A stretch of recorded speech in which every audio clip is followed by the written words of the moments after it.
நன்றி சொல்லுங்க.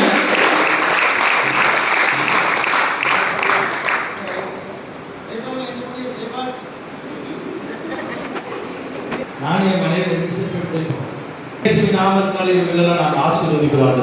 இந்த திருமணம் எல்லாம் கண்ண மூடிக்கோங்க. இவங்க எல்லாம் ஜோமங்க எல்லாம் ஜோமங்க பார்க்கலாம். ஆண்டவரே உடைய பிள்ளைகளை கற்று ஆசீர்வதியும். ஆண்டவரே உடைய தேவனுடைய பிரசன்னம் ஆண்டவரே இந்த பிள்ளைகளோடு என்னிடம் நிலைத்திருக்கிற குடும்பத்தில் எத்தனை பிரச்சனைகள், எத்தனை போராட்டங்கள், வேலை வாய்ப்பு இல்லாமல் வியாதியோடு கஷ்டப்பட்ட காலங்கள், பல ஆண்டுகள் பட்ட வேதனை எல்லாம் அவங்களுக்கு தெரியும். ஆண்டவரே எந்த சபையிலும் கிடைக்காத ஒரு பெரிய பாக்கியத்தை குடும்பமா இயேசுங்கிற குடும்பத்துக்குள் இவர்கள் எல்லாம் வந்திருக்கிறார்கள். அப்பா இந்த குடும்பங்கள் எல்லாம் கர்த்தர் அவரிடம் ஆசீர்வதிக்கிறார். இந்த ஆலயத்துக்கு கூப்பிட்டு முன்னாடி வந்து ஆண்டவரை கர்த்தருடைய நாமத்தை மகிமைப்படுத்துகிற இப்படி குடும்பங்களுடைய பிள்ளைகள், எதிர்காலம் பெற்ற பிள்ளைகள் எல்லாருமே ஆசீர்வதியும். ஆண்டவரை வியாதிகள், கஷ்டங்கள், வறுமைகள் இனிமேல் இந்த பிள்ளைகளை தொடாதபடிக்கு இந்த தூய யோவான் ஆலயத்தினுடைய ஆசீர்வாதம் இப்படி பிள்ளைகளுக்கு எஞ்செஞ்சும் நிலைத்திருக்க ஆவியானவர் உதவி செய்யக்கூடியாக மன்றாடி ஜெபிக்கிறோம். ஆவியானவரே பெரிய காரியங்களை செய்யப்பா.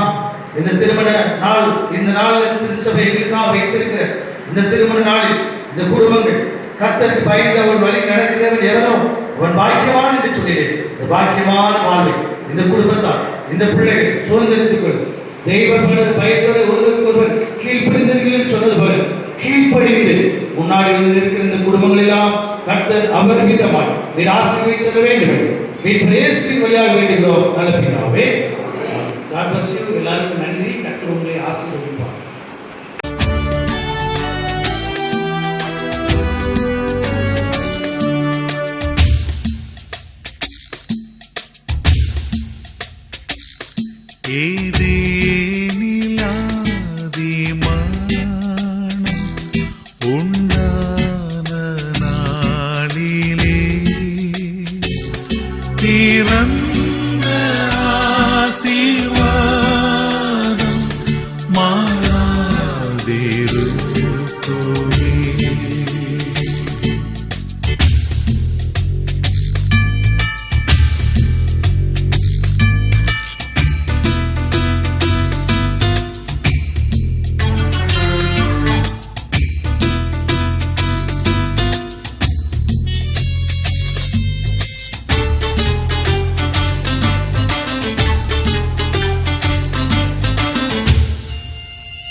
இப்போதும் பக்தியுள்ளோ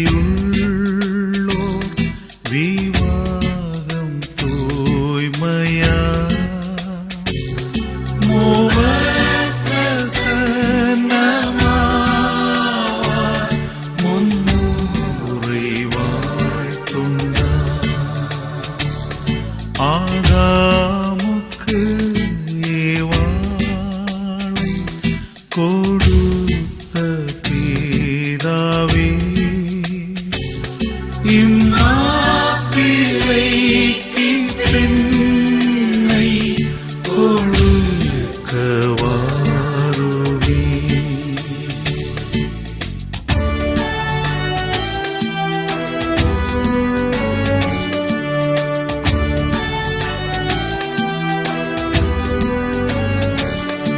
இரு